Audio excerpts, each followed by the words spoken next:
A very good afternoon to all of you. Distinguished guests on the days and off the days, ladies and gentlemen. Today, we are celebrating 75 years of Amrit Azadi Ka Amrit Mahotsav. Well, today also we are celebrating 25 years of legal services in this country. As the Member Secretary of Goa State Legal Services Authority,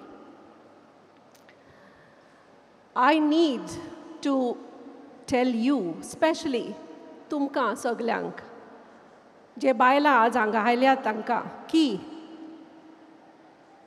तुमकां under Section 12 of the Legal Services Act, तुमकां मुफ्त वकील मेळटा. म्हाका दिसता की चड बायलांक हें खबर ना की प्रत्येक कोर्टान गोंयान legal services institutions आसा. तुमकां तरी कसले तरी प्रॉब्लम आसा, वकील जाय, एडवायस जाय जाल्यार हे legal service institutions which are established in the courts in Goa are available. तुम्ही फक्त येवपाक जाय. तुम्ही येना जाल्यार आमकां कांयच करपाक मेळना. So, you need to take the help of the legal services authorities which are available to the women free of cost. Today, we have heard inspiring talks from our eminent speakers. Two of the speakers spoke about the property rights, the difficulties that they have in getting their shares in the property. In fact, they are fighting for their rights. But we in Goa are very fortunate because we have the Uniform Civil Code and the rights of the women are protected. In fact, the woman has a 50% share in the property.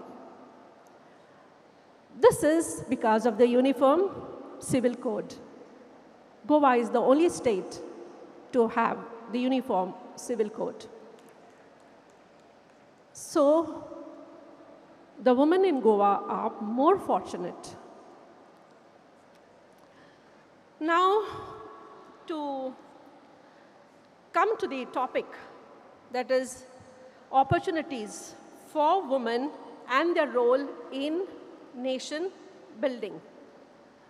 Let me begin with this quote by Swami Vivekananda, and I quote him, "It is very difficult to understand why in this country so much difference is made between men and women, whereas the Vedanta declares that one and the same conscious self is present in all beings." I unquote. We are aware that since the glorious days of our freedom struggle, Indian women have played a key role in every field of life, in nation building, and women have found themselves in very significant positions and played their roles with utmost excellence. Let me walk down memory lane and remind you that during the 1857 revolt, India had important women participants such as Jhansi Ki Rani, Lakshmi Bai, Sarojini Naidu, Begum Hasrat Mahal, and so on. Although the importance of women cannot be attributed only to the freedom struggle, as it dates back to the pre-independence struggle area, that is, since ancient and medieval times, the manner in which women in India came into the public sphere, particularly in political sphere, is remarkable. The first mass participation of women in the national movement started with the Swadeshi movement and kept on increasing through the non-cooperative movement. The women earned for themselves what they got in the Constitution in 1950, which was the universal right to adult franchise. Let me travel back further to the Vedic period, that is 1500 to 1200 BC.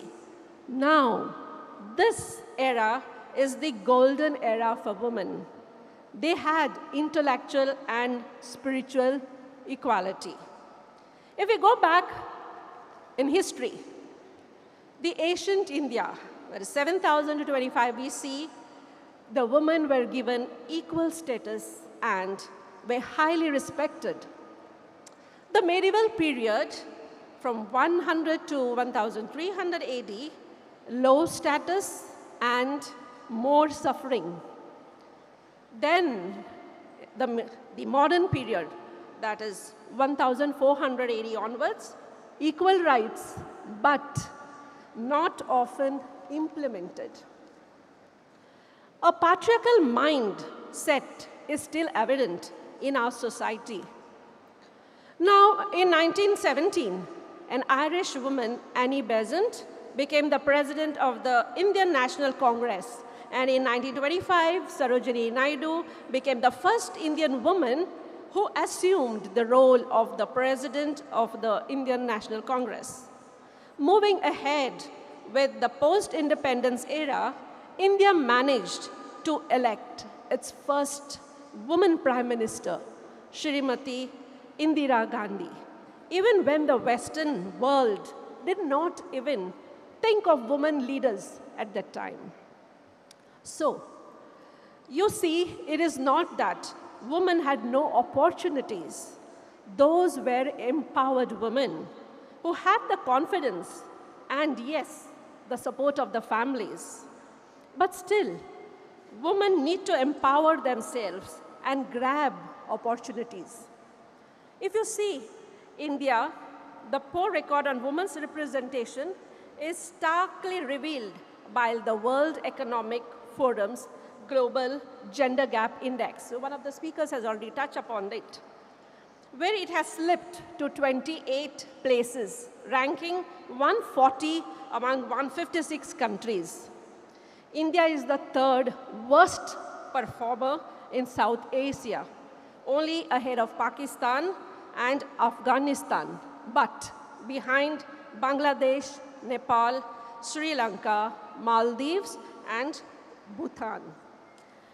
We will have a look at the Women's Reservation Bill, which has now become a necessity. As the grassroots, women political workers are prepared to assume the state and central level role in Indian politics. The increase in the voting participation of women testifies their interest in politics. Surprisingly, in 2010 and 2012 assembly elections, women had outnumbered men in terms of voting percentage. At pan-India level, in 2014, the difference between men and women voting percentage has come down to a mere 1.5%. This trend indicates that women are ready, they are keen, and they understand the importance of political process. But they do need a lot of confidence. They do need encouragement. Opportunities are there, but they still have to fight for them. Now, what is the responsibility of a woman? How the woman can contribute to nation building? I'm summing up what our speakers have been speaking, what they have concluded. It is a matter of pride to note that one of the speakers from Haryana has stated that Haryana is controlling crimes. It's really nice. We have Bhakti, who has spoken about how some diseases or mental problems like Alzheimer's can affect the growth. In fact, I always advocate that to keep your mind stable, to keep your mind active, you need to have the 3 M's, which I do promote. That is meditation, mediation, and of course, something which everybody likes, that's music. What does the woman do? The woman performs the role of a wife, partner, organizer, administrator, director, recreator, disburser, economist, mother, daughter, sister, disciplinarian, teacher, health officer, artist, queen in the family.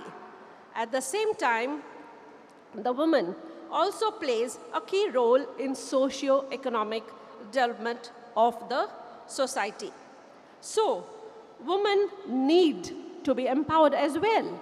And the tools required for empowering the woman are education and training, awareness raising. That is why we have such programs so that we can build your confidence, that's capacity building, awareness, you know you're exposed to a lot many things, then you can take your own decisions. So this is how women need to empower themselves. We have women nowadays in male-dominated areas, such as pilots, bus, train, taxi drivers. Then recently in Goa, there was a big hub about a girl, Richa Govekar, from Sakali, who became the first Goan girl to fly a commercial plane. So you see, things are picking up. But we need to know that also good health is a part and parcel towards nation building. As defined by World Health Organization, health is a state of complete physical, mental, social, and spiritual well-being, and not merely the absence of disease or infirmity. Normally, what women do, they tend to neglect their health. Why? In the quest for looking after their families by not having proper meals on time, and this takes a toll on their health. Every citizen, including the women, have responsibilities towards its country. What are these responsibilities? Nation building, nation development, and importantly, strengthening the nation. The hope for this new agenda in women's search for human rights and peace is strong. This is evident from the growing number of women who are assuming leadership roles in public offices. More women's voices are heard against the violations against them and their children, thanks to the new platforms which have made this possible through technology. The role of women nation development, how we look at it. Spiritual power increases with self-study, understand the science of spirituality, new philosophy, protection of culture, values has to be the foundation for nature, bringing up children to good citizens, responsibility of earning a living. That's what has been the talk for today. Everybody stressing on economic independence for the woman, because if you have economic independence, then you get the confidence and you are able to move forward in your life. Radical change in our attitude towards the relationship of man and woman, yes, gender equality.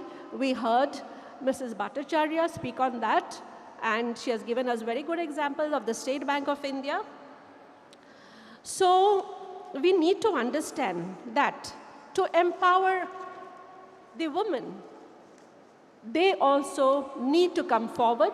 Their families require to support them. Political empowerment of women is an instrument to bring social justice by making them participate in the decision-making process and development. As per the Inter-Parliament Union report, Women in Politics 2021, women constitute 25.5% of parliament seats across the world. Gender equity and women's inclusion play a central role as an active variable, shaping a more democratic, stabilized, and developed society. I strongly believe that it is the time for the world and global bodies to recognize the critical role that women can and are playing in conflict resolution and community building. While recognition is important, I believe engaging women's expertise, which is crucial to finding solutions to global conflicts. If we must reverse the tidal waves of conflict and insecurity globally, I believe we urgently need all hands on deck to accomplish this task. Thank you so much. Have a wonderful evening.